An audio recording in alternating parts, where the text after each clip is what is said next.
Very good morning to all of you. This is Neha Baweja.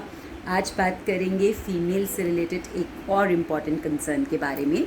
So most of the females who have just become the mother, they are really concerned about the quality as well as the quantity of the breastfeed they are producing for the little ones. It is recommended that initial 6 months should be exclusive breastfeed, which is needs to be given to the child. So the mothers are really concerned that what kind of a food items they should really choose, and they should add on to their diet on regular basis, that they get good quality as well as the nutritive breastfeed for the little ones. So कुछ ऐसी चीज़ें जो नई mother's को, new mothers को अपनी diet में ज़रूर ऐड करनी चाहिए, आज उनके बारे में बात करते हैं. सबसे पहला आता है nuts. Nuts is something which gives you good amount of healthy fats as well as the proteins in the diet of the mother, which ultimately helps in the production of good quality as well as the quantity of the breastfeed. तो कोशिश कीजिए कि nuts को regular basis पे, daily basis पे अपनी diet पे include कीजिए. Depending upon the season you can choose the way in which the nuts are included in the diet. Cesarean deliveries जिनका होता है, जहाँ ज़्यादा फैट इंक्लूड आपको नहीं करना है अपनी डाइट पे, वहाँ सोप नट्स को आप यूज़ कर सकते हैं फॉर द समर्स. एंड जिन केसेस में आप गुड क्वांटिटी में फैट्स को इंक्लूड करना चाहते हैं, उन केसेस में आप डेफिनेटली नट्स को इन द फॉर्म ऑफ लड्डूज़ और ड्राई फ्रूट लड्डूज़ एंड ऑल आप इंक्लूड डेफिनेटली कर सकते हैं. एक बहुत ही इम्पॉर्टेंट फूड आइटम है विच इज़ पॉपी सीड्स, जिसको हम खसखस बोलते हैं.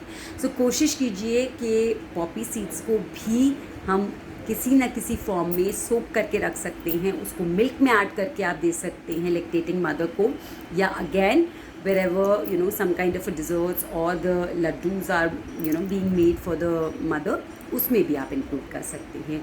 एल्स उसको ओवरनाइट सोक करके आप मिल्क में बॉईल करके भी लैक्टेटिंग मदर्स को दे सकते हैं. सो पॉपी सीड्स भी जो हैं वो रिलैक्सेशन का काम करती हैं, इसके साथ साथ वो मिल्क प्रोडक्शन में भी हेल्प करती हैं. नंबर 3 पे अगर हम बात करें, आता है जीरा. Cumin seeds. Cumin seeds again have been proven that it really plays an important role in improving the quantity of milk which is getting produced by the mothers. So आप जीरा पानी जो है वो मदर्स की डाइट में regular basis पे include कर सकते हैं. सो जीरा को इन्फ्यूज़ करके रख सकते हैं in the bottles for the mothers, which can be consumed on the frequent basis in the regular routine of the mothers. इसके अलावा फेन्यूग्रीक सीड्स जो हैं, मेथी के जो सीड्स हैं, वो भी बहुत इंपॉर्टेंट रोल प्ले करते हैं मिल्क प्रोडक्शन में. तो इसको आप वेजिटेबल्स में ऐड कर सकते हैं, ग्रेवीज़ में ऐड कर सकते हैं जो आप मदर्स को सर्व कर रहे हैं. एल्स इसका भी इन्फ्यूज़ वाटर और इन्फ्यूज़ टी जो है वो आप मदर्स की डाइट में ऐड कर सकते हैं.